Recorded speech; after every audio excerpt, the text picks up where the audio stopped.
Now I'm talking about the brain.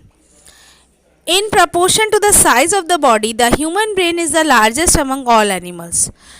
The brain is very delicate organ well protected inside the brain box or cranium of the skull. तो हमारा जो brain है वो brain box मतलब cranium के अंदर बिल्कुल प्रोटेक्टेड रहता है. The adult brain weigh about 1.35 kg and constitute about 2% of total body weight. It is 80% water and consume more than 25%, that is one fourth of the total oxygen into the body. तो हमारी body में जितनी oxygen जाती है उसका 25% जो है वो ब्रेन यूज़ कर लेता है. Now I am talking about covering meninges of brain. The brain is protected by three membrane covering called meninges, which continue backwards on the spinal cord. So, brain covering are divided into three types: dura mater, arachnoid and pia mater. Dura mater outermost tough fibrous membrane होती है. Dura means tough, matter means mother. Arachnoid thin delicate middle layer होती है which gives a web like cushion like appearance. Arche means spider. और जो पाया matter है that is the inner most highly vascular membrane means इसमें rich blood supply होती है. पाया मीन्स टेंडर. और अगर मेनिंजेस में इन्फ्लेमेशन स्वेलिंग आ जाती है तो उसे हम बोलते हैं meningitis. So meningitis the inflammation of meninges. Space between the covering membrane is filled with the watery fluid cerebrospinal fluid CSF. तो जो मेम्ब्रेन्स के बीच में खाली स्पेस होता है वहाँ पर एक लिक्विड होता है सेरिब्रोस्पाइनल फ्लूइड होता है जो कुशन की तरह काम करता है और ब्रेन को फ्रिक्शन से शॉक से बचाता है. The same fluid also fill the central space ventricle of the brain and central canal of the spinal cord. तो स्पाइनल कॉर्ड में भी ये फ्लूइड मिलता है, लुब्रिकेटिंग है ये. Now I am talking about parts of the brain. Brain has three main parts visible externally: cerebrum, cerebellum and medulla oblongata. So now I am talking about cerebrum. Cerebrum means brain. Cerebrum is the largest portion of the brain. It is divided into two right and left halves. They are known as cerebral hemisphere. तो हमारा जो brain है वो दो parts में, दो pieces में divided है. राइट और लेफ्ट दो पीसेस हैं इसके जिन्हें हम सेरिब्रल हेमिस्फेयर्स के नाम से जानते हैं. Hemi means half, sphere means circle. Their outer surface is highly convoluted, highly folded होती है इसकी outer surface with ridge and fur grooves. इसमें बहुत सारे गड्ढे और उभार होते हैं. Each cerebral hemisphere is hollow internally and the wall has two regions and outer cortex and inner portion medulla. तो सेरिब्रल स्फेयर जो है अंदर से तो हॉलो है, खोखला है इंटरनली, और इसकी वॉल में भी दो पोर्शन है जैसे हमने किडनी में देखा था. आउटर पोर्शन को कॉर्टेक्स कहते हैं और इनर पोर्शन को मेडुला बोलते हैं. Outer portion cortex of the cerebrum contain cell bodies of the neuron. तो न्यूरॉन का जो हेड होता है वो कॉर्टेक्स रीजन में मिलता है. And being greyish in colour it is called grey matter. तो इसको ग्रे कलर की होने की वजह से ग्रे मैटर बोला जाता है. It is the layer of grey matter which is folded to form the convolution. तो ग्रे मैटर की ही लेयर होती है जो उसमें फोल्डिंग्स बनाती है ब्रेन में. The folds are called gyri and the grooves are called sulci. तो बीच बीच में जो गड्ढे होते हैं उन्हें हम सल्काई बोलते हैं और जो माउंटेन लाइक स्ट्रक्चर होते हैं उसमें उन्हें गायरे बोलते हैं, एलिवेशंस को. Such a system increases surface area to accommodate more nerve cell. तो जिस तरह से विलाई इंटेस्टाइन में सरफेस एरिया बढ़ाते हैं इसी तरह गायरे एंड सल्काई जो हैं वो ब्रेन का सरफेस एरिया बढ़ा देते हैं ताकि मैक्सिमम नर्व सेल यहाँ पे एग्जिस्ट कर सके. मैंने आपको बताया था कि नर्व सेल एम्ब्रियोनिक स्टेज पे ही डिसाइड हो जाती है कितनी बननी है और बर्थ के बाद फिर नई कोई नर्व सेल नहीं बनती है. It is believe that the higher number of convolution in the human brain is due to large number of brain nerve cell and hence greater intelligence. तो जितनी ज़्यादा फोल्डिंग्स होती हैं, कॉन्वुलेशंस होते हैं ह्यूमन ब्रेन में, ह्यूमन ब्रेन को उतना ही ज़्यादा, उस पर्सन के ब्रेन को उतना ही ज़्यादा इंटेलिजेंट मानते हैं. आइंस्टीन के अंदर ये बहुत ज़्यादा पाए गए थे कॉन्वुलेशंस. Inner portion of the cerebrum consisted of white matter which mainly contains the axon, that is nerve fiber of the neuron.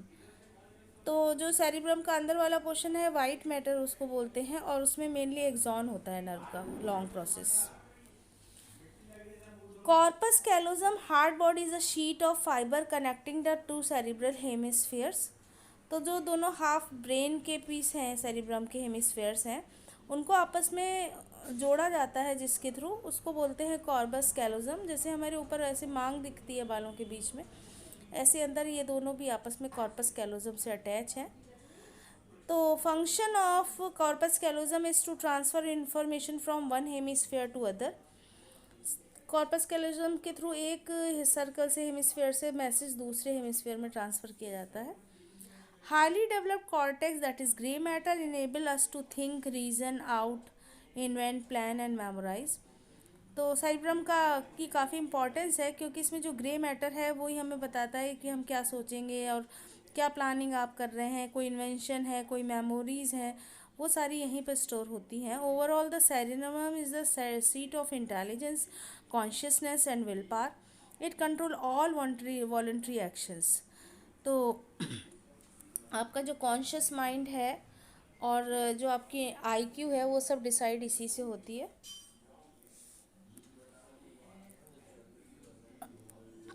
तो इसको आप डायग्राम में भी देख सकते हैं डिफरेंट एरियाज़ में ब्रेन में। What is generally called the subconscious और unconscious mind is also located on the cerebrum. तो जैसे हिप्नोटाइज करते समय अनकॉन्शियस माइंड में जो चीज़ें होती हैं वो सामने आती हैं, वो सब भी सेरिब्रम में ही स्टोर होती हैं। Many past experiences are covered by more recent impression which dominate conscious activity. In dreams or when hypnotized and skillfully questioned, past experience may be recalled. तो इनको वापस याद कराया जा सकता है। Now I'm talking about cerebellum, that is little brain. The cerebellum is much smaller area of the brain located just at the base and under the large cerebrum. It has no convolutions but has numerous furrows. तो cerebellum थोड़ा छोटा area होता है brain में, जो कि base पे होता है और लार्ज सेरिब्रम के नीचे होता है। इसमें कोई फोल्डिंग्स नहीं पाई जाती, लेकिन इसमें बहुत सारे गड्ढे होते हैं। ये this has also an outer cortex made of grey matter. Centrally it has white matter, अंदर इसमें वाइट होता है और बाहर की तरफ ग्रे मैटर होता है। Which in a median section appear like a branching tree. तो बैनन ट्री की तरह आपको ये डायग्राम में दिखाई दे रहा है, ये सेरिबेलम है। The main function of cerebellum is to maintain balance of the body and coordinate muscular activity. तो हम जो सीधे खड़े हो पाते हैं, सही से चल पाते हैं बिना लड़खड़ाए हुए, हमारी मसल्स की सारी एक्टिविटी हमारे कंट्रोल में होती है, वो सब सेरिबेलम ही देखता है। The impulse for performing a muscular act originate in the cerebellum and not in the cerebrum and not in the cerebellum. For example, if you stand up and walk, the impulse for this activity arises in the cerebellum, conscious part. The act of walking involves coordinated working of many muscles. Proper coordination and timing of this contraction and relaxation is the responsibility of cerebellum. तो अगर कोई शराब ज़्यादा P लेता है और लड़खड़ाता है, तो उस समय उसकी मस्कुलर एक्टिविटी इफेक्टेड हो जाती है अल्कोहल की वजह से। तो ये डिस्टर्ब जो होता है, सेरिबेलम डिस्टर्ब हो जाता है। An alcoholic person when drunk generally walk clumsily. The cerebellum is due to the effect of alcohol is unable to coordinate muscular movement properly. Now I am talking about medulla oblongata. Medulla oblongata is the lowest portion of the brain located at the base of the skull. It is roughly triangular and is continued behind as the spinal cord. Its function is to control the activity of internal organs. For example, peristaltic movement of the alimentary canal, movement of breathing, beating of the heart and many other involuntary actions. Injury to the medulla generally result to death. तो medulla oblongata lowest portion होता है brain का, जो कि school के नीचे की तरफ लोकेटेड होता है। ये रफली ट्रायंगुलर शेप में होता है और स्पाइनल कॉर्ड तक ये कंटिन्यू होता है। इसका फंक्शन क्या है? इंटरनल ऑर्गन्स की एक्टिविटीज़ को कंट्रोल करना। फॉर एग्जांपल, हमारी इंटेस्टाइन में जो कॉन्ट्रैक्शन रिलैक्सेशन होते हैं, जिससे फूड का जो बोलस पोर्शन है वो नीचे की तरफ मूव करता है, वो इसी का फंक्शन है, मेडुला ऑब्लोंगेटा का ही। इसके अलावा ब्रीदिंग में हेल्प करवाना, हार्ट बीट के लिए, और जो भी इनवॉलेंट्री एक्शंस हैं उनमें ये कंट्रोल करता है।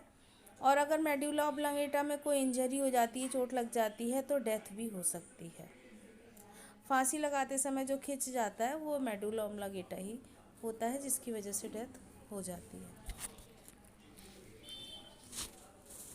तो ये तो मेन पोर्शन थे ब्रेन के। अब हम अगर देखें कि किस तरीके से ब्रेन को हम क्लासीफाई कर सकते हैं, तो 3 प्राइमरी रीजन्स होते हैं ब्रेन के। All parts taken together the brain may be said to be consist of 3 primary regions. Forebrain आगे वाला, मिड ब्रेन मिडिल, और हैंड ब्रेन पीछे वाला। तो जो पार्ट है इसके, हर रीजन का कोई ना कोई फंक्शन है। फॉर एग्जांपल फोर ब्रेन में इंक्लूड होता है cerebrum and diencephalon. Mid brain एक स्मॉल ट्यूबुलर पार्ट है, जबकि हिंड ब्रेन में ही आपके सेरिबेलम और पॉन्स फेरुलाई मेडुला ऑब्लांगेटा आते हैं, जिसमें से हम लोगों ने अभी डिस्कस किया सेरिबेलम के बारे में, और सेरिब्रम हम फोर ब्रेन का डिस्कस कर चुके हैं। तो फोर ब्रेन में सेरिब्रम और डाइनसेफ्लॉन आता है। सेरिब्रम सेरिब्रल हेमिस्फीयर से बना होता है, seat of intelligence, memory, consciousness, will power और वॉलंटरी एक्शन को कंट्रोल करता है। जबकि डाइनसेफ्लॉन के 2 पार्ट हैं, thalamus and hypothalamus. Thalamus relay pain and pressure impulse to cerebellum, और प्रेशर पेन की फीलिंग कराता है थैलेमस, जबकि hypothalamus control the body temperature and pituitary gland. Midbrain small tubular part है जो रिफ्लेक्स एक्शन करता है, फॉर एग्जांपल आई और ईयर का रिफ्लेक्स करता है। जबकि हिंड ब्रेन में सेरिब्रेलम कोऑर्डिनेट करता है मस्कुलर एक्टिविटी और बैलेंस ऑफ द बॉडी।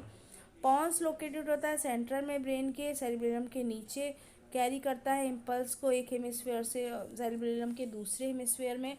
इसके अलावा मस्कुलर मूवमेंट को दोनों साइड में बॉडी के कंट्रोल करता है। मेडुला ऑब्लांगेटा कंट्रोल करता है activity of internal organs, heart beat, breathing वगैरह को। तो forebrain is classified into 2 types, cerebrum cerebral hemisphere, seat of intelligence, memory, consciousness, will power, voluntary action, and diencephalon thalamus classified into thalamus and hypothalamus. Thalamus relay pain and pressure impulse to the cerebellum, and hypothalamus control the body temperature and pituitary. Midbrain is a small tubular part, reflexes involving eye and ear. Hindbrain classified into cerebellum, pons, and medulla oblongata. Cerebellum coordinate muscular activity, balancing of the body. Pons located in the and center of the medulla brain below the oblongata control cerebellum, carry activities impulse of from one internal hemisphere of the organs, cerebellum heartbeat, to the other breathing, hemisphere etc.